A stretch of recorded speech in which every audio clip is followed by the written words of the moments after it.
And then the fifth one, the fifth kind of apologetic question here, asked, aren't the miracles of the Bible spiritually myths or legends and not literal facts, right? And so to answer, of whether miracles are myths or facts, evidentialists answer simply, look at the evidence, right?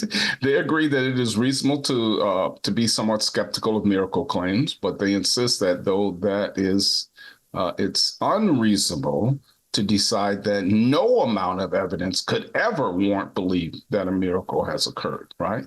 Moreover, evidentialists may claim that in some cases, the evidence for a miracle is so great that even a person who does not already believe in God can and should recognize it as a miracle.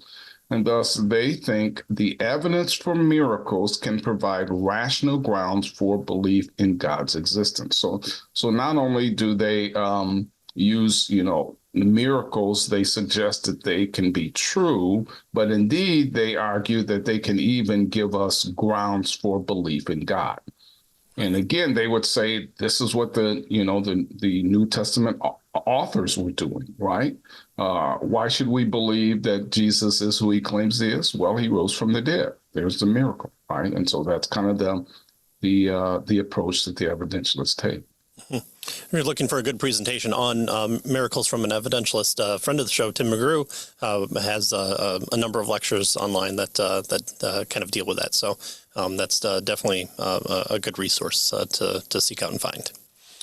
All right, then our final one of the 6 apologetic questions that every method has to answer is, what do we do about Jesus? Why should I believe in Jesus? Nearly all evidentialists view the resurrection of Jesus as the primary factual basis for faith in Jesus. Even the most, what we would say, squishy believer would probably point to ultimately the resurrection of Jesus.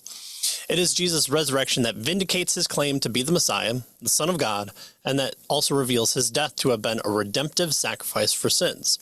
So from the historical point, here are kind of the 3 conclusions that you must draw from this historical event. The origin and history of the church would be unintelligible without the resurrection.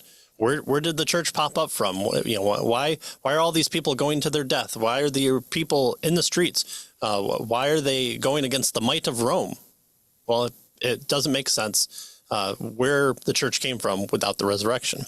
So evidentialists argue that people should believe in Jesus because the facts show him to be what the Bible says he is. And one of those things is to look at the formation of the church, the argument from martyrdom, the internal witness of the apostles, very prominently saying, "Listen, I didn't believe this until this point," and it shows this area where I was deficient in. And so if you're making the case, why would you kind of have a lack of knowledge? Why aren't you the hero of the story? So that type of argumentation of an internal evidence within the text points to the fact that the resurrection is the central point which we should hang our hat on.